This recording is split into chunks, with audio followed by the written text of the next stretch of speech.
Et nous avons le plaisir d'accueillir au bout du fil Madame Heba Qaoud, vous êtes experte en économie. Bonsoir et bonne fête.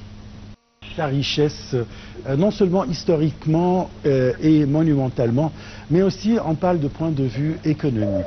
Comment la richesse culturelle de la ville du Caire peut aider ou bien booster l'économie égyptienne?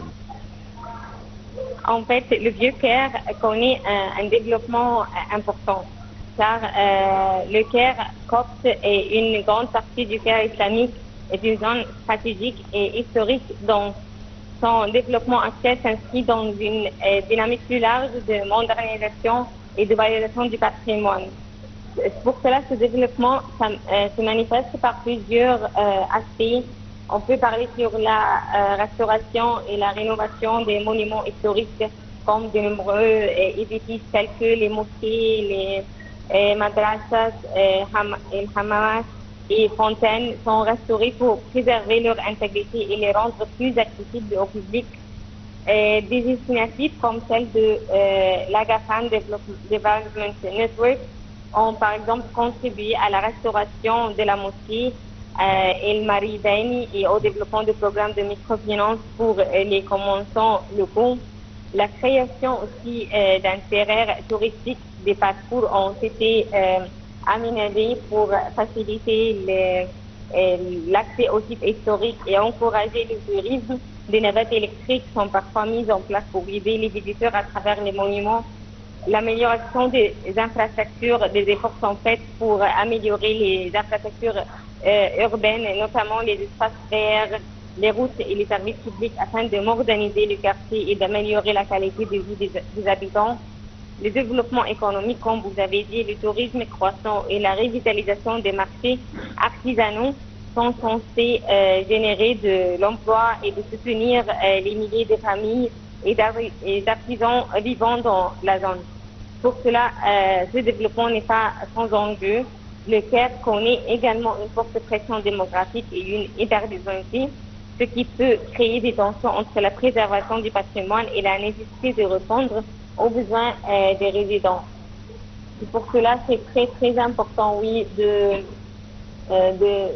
d'améliorer les espaces touristiques et non seulement attirer les Égyptiens, mais aussi les touristes des différents pays pour qu'on puisse attirer des devises étrangères dans l'économie égyptienne. Parfait.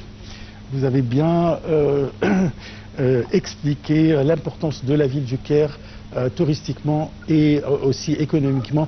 Si on parle des sites touristiques, mais les plus célèbres au monde, si je me permets de dire, c'est-à-dire comme le site des pyramides, le Sphinx, la citadelle, comment on peut vraiment profiter de ces sites encore plus pour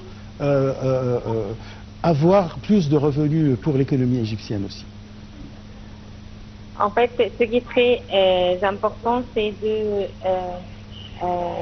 de faire une bonne infrastructure autour des sites historiques pour qu'on puisse offrir aux différents touristes des services à haut niveau et des personnes qualifiées à leur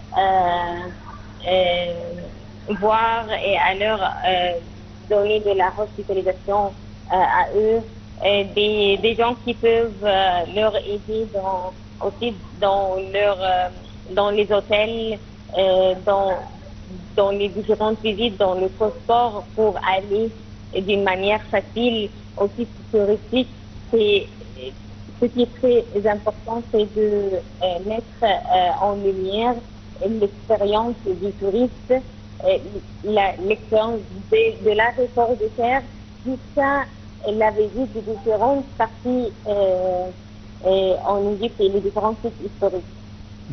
Je vous remercie beaucoup, Madame Heba Qaoud. Je rappelle que vous êtes experte en économie. Vous avez parlé de l'importance de la ville du Caire, l'importance de ces monuments et ces sites archéologiques et touristiques, et comment la ville du Caire donne ou injecte des revenus très importants, surtout en devises étrangères, pour le peuple égyptien. L'Égypte a lancé plusieurs projets de réaménagement au Caire historique dans le cadre d'une stratégie globale visant à redonner à cette région sa splendeur d'antan. Le Conseil des ministres avait annoncé que la région de Fostat sera le premier noyau du projet de développement du Caire historique. Selon un communiqué de la présidence, le président Abdel Fattah el-Sisi a donné ses directives afin de développer la zone du jardin de Fostat, de rétablir l'aspect culturel de la région et d'augmenter les espaces verts. لبيك اللهم لبيك لبيك لا شريك لك لبيك